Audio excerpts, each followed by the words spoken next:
A lot of things going on, and Toni Miles is here joining me. I'm going to pass the baton, and Toni, tell us a little bit more. Well, first, hand me your wallet, please, Joe, because as you can see over my shoulder, there are a lot of really wonderful gifts, silent auction that you can bid on. All you have to do is come on out, $60 a person, $100 for a couple, and that includes 2 free drink tickets. Is it quitting time yet? I'm just kidding. But this is really just the appetizer to a bigger event that's nationwide, which will be localized here in Biloxi at the Town Green, coming up on Saturday, November 14th. I'm in West Biloxi right now, just north of Highway 90, and as you can see over my shoulder, the waves are crashing in. What you're looking at is an 8 flags display, which divides Biloxi and Gulfport. Both cities are getting pounded by these waves. The surge is coming in. Highway 90 is flooded in both the east and the westbound lanes. As you can see, the winds are pretty fierce right here.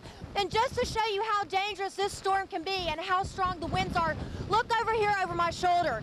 As my photographer Tommy and I came out here to get video, we pulled up here and this tree fell. This is just to give you an illustration of how strong the winds are.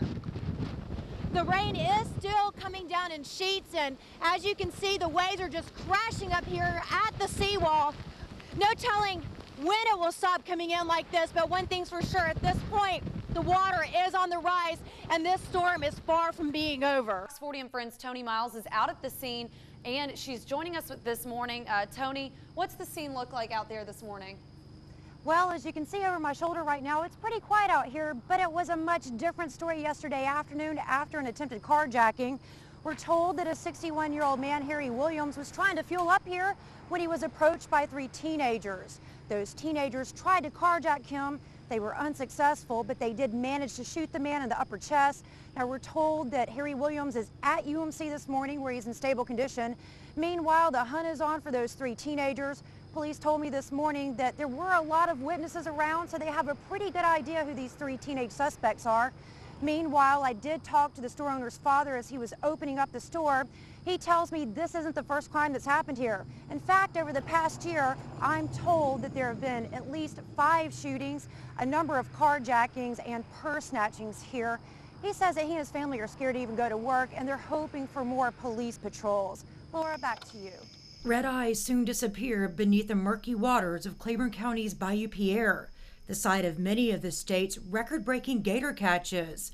Conservation officer Gregory Washington Jr. believes high waters from the flood make this area a prime hunting spot. Patrolling the port here, you'll typically see big gators coming across here, 10-foot, 11-foot gators just all out in this open here. Last Sunday, a Vicksburg woman and her team caught this nearly 14-foot-long gator, weighing in at 686 pounds, beating out the previous state record by only 1/8 of an inch. The Barnes family just missed it. Yep, we couldn't believe it. We were in here, so we must have drove right past him, I guess. But the Barnes decided to give it another run this past weekend, and they got a bite, a big one. When we snagged him, our reel broke, so there's no anti-reverse on the reel, so we're having to hold the reel, keep it from turning. The Barnes decided to let him go. We got a 12-2 last year, so I guess our hopes are kind of high, but we might should have kept the 10, but we let him go. Not everyone is such a good sport, as evidenced by the remains of this gator. Big boy. Left to rot after someone shot and killed it illegally, just for the thrill of it. And it doesn't end here. Conservation officers will continue to keep a watchful eye out for poachers who break the laws of men and nature. As for the Barnes, gator hunting has become a family tradition. 1, 2, 3. There we go. Job well done. In Claiborne County, Toni Miles, News 25.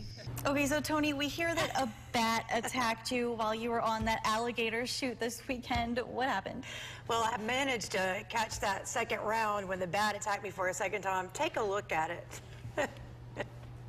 Nobody's gonna believe this. Oh my gosh. Oh my gosh, that bat hit me. You saw it hit me. Oh my gosh. Is it dead? That thing hit me. Dad, no! Toni, calm down. I don't like bats. Okay, but gotcha. Okay. I would have died. I would have jumped in the water. I thought I was going to. Welcome to Action 10 News Daybreak. I'm Toni Miles. Let's check in with Emily Borchard for a look at our Thursday forecast. Take it away, Emily. Good, thanks, Emily. Cell phone records may help local police figure out who was really driving the truck that hit a bicyclist last year. It was in July of 2009 when Barb Sable was struck while riding her bike along Ocean Drive. The driver who hit her took off, and it was just this January that investigators located the truck. Since then, they've been trying to figure out who was driving it. Enrique Baca, the man who owns the truck, says his recently deceased father was driving.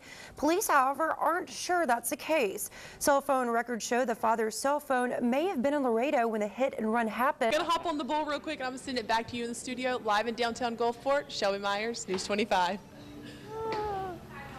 Well, All we're right. actually hopping on the bull right now. We wanted to see that live, but she's wearing a dress. Okay, so have you actually written it? That would not stop you, Toni, if you were gonna. I was going to ask you, would you mount up and ride the bull? I think I would do it. I would do that. I still have a little bit of an adventure left in me. How long could you hang on? Could you make the 8 seconds? I have no idea. What about you? Would you do it?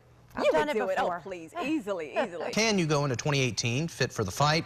Well, News 25's Toni Miles joins us live from Anytime Fitness in D'Iberville with her battle plan. Diet and exercise, that is the key to maintaining a healthy lifestyle. And I have to tell you, I'm trying to keep my balance on here. So, Toni, you want to blow this joint and head out to the circus? Let's do it. I'm ready to go. Let me take off my microphone. I understand that right now the Cole Brothers Circus is in town right now. And we're so Great act jealous going on. because News 25, Shelby Graham is out there having all the fun under the big top. Rub it in, Shelby, rub it in. Studio, back to you. Thank you.